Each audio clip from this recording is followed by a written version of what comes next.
waxaan anigu u aqaanaa faraska Faransiiska isagu waa Kylian Mbappé halka dadka qaar ay ugu yeeraan daayarka ugu qatarta badan kubadda cagta haatan waxaa dhaga kale loo tiiriyaa inuu yahay beelayga cusub ee kubadda cagta Soomaaliya waxa uu ka tirsan yahay kooxda PSG ee ahtan ugu awoodda badan horyaalka Faransiiska xilli uu qayb ka yahay xulka haysta koobka adduunka ee Faransiiska sidoo kale waa mid mar uun loo saadaalinayo inuu ku guuleysan doono kubadda dahabka ah ama abaalmarinta xidiga ugu wanaagsan kubadda cagta caalamka badi cushaaqda kubadda cagta ayaa la dhacsan hanaankiisa ciyaareed iyo xawaarihiisa sare ee uu badi kala soo muuqda garoomada kubadda cagta waxa aynu muuqaalkani ku soo qaadan doonaa 8 xaqiiqo uu la gaaray Kylian Mbappé oo laga yaabay in aadan weligaa maqlin inuu Chelsea ku biiray una ciyaaray Hal Kulan naasaha kala duwan ee ula baxeen Neymar iyo Antoine Griezmann sirtu ku duugan dabaaldegiisa iyo xogo kale oo cajiib ah ku saabsan ciyaaryahanka reer Faransa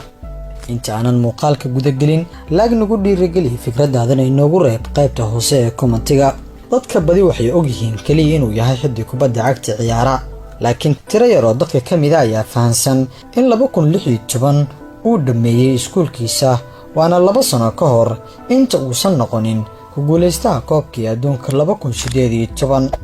waa xiddig isagoo daayar kubadda cagta heer ka gaaray sidoo kale waxbarashadiisii iskuulka si toos ah u dhameystay 2 inuu taageero u yahay kooxda kubadda cagta Real Madrid inkastoo uu hadda ka tirsan yahay kooxda PSG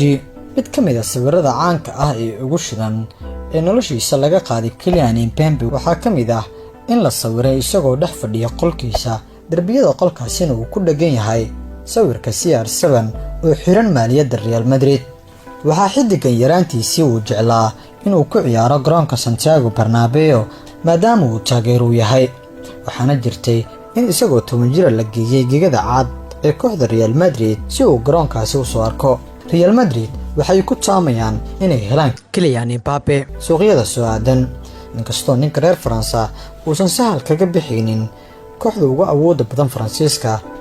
3 inuu ka soo jeedo qoys sportis Kylian Mbappé aabihiisa waxa uu ahaa ciyaaryahan kubadda cagta ciyaari jiray hooyadiis waxay ahayd ciyaaryahanad deesha kubadda gacanta sidoo kale walaalkiisa ka weyn waxa uu ahaa xiddig ciyaaray horyaalka heerka koobaad ee kubadda cagta Faransiiska haddii aysan taasi kugu filnayn waa inaad ogaato in walaalkiisa ka yar uu hadda ka tirsan yahay kooxda daayarta ee PSG taasina waa tusaalaha ku muujinaya inuusan xiddigan ahayn mid cadays badan uu saaran yahay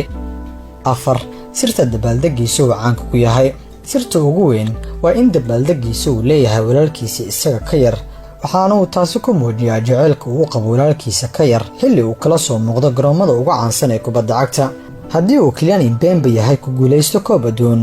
marka guriga la joogo ee la dheelayo ciyaar gacmeedka PlayStation-ka ma ahan guuleyste walaalkiis ayaana ka badiya inta badan una dabaaldega qaabka gacmaha la isku dhaafsanayo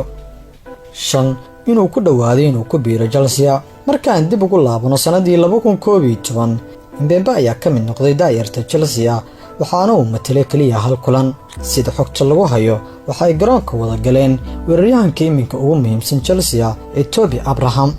dheeshaasi waxa ay Chelsea ku badisay 8 gool iyo eber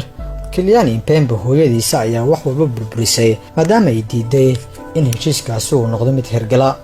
6 inuu ugu deeqay dhammaan lacagtii uu ka helay koobka adduunka carruurta tabaalaysan iyo dadka da'da ah waxaana uu xiddigan muujiyay sidoo uu garab taagan yahay dadka u baahan in deeq loo yabooho 7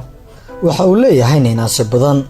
saaxiibadiisa PSG ayaa ugu yeera magaca Tanadolo oo ah bombile xoogaa isaga ay isku eg yihiin waxaana mar hadiyad ahaan ay ugu keeneen bombilahaasi isla markaana ay kaga dhigeen inay u hadiyeen wax qurux badan si lama filaan ayuuna u arkay bombilaha uu ku jira qaanada Antoine Griezmann ayaa isna ugu yeeray ninaasta Kiki halka Neymar uu ugu waco Golden Boy ama wiilka dahabka ah 8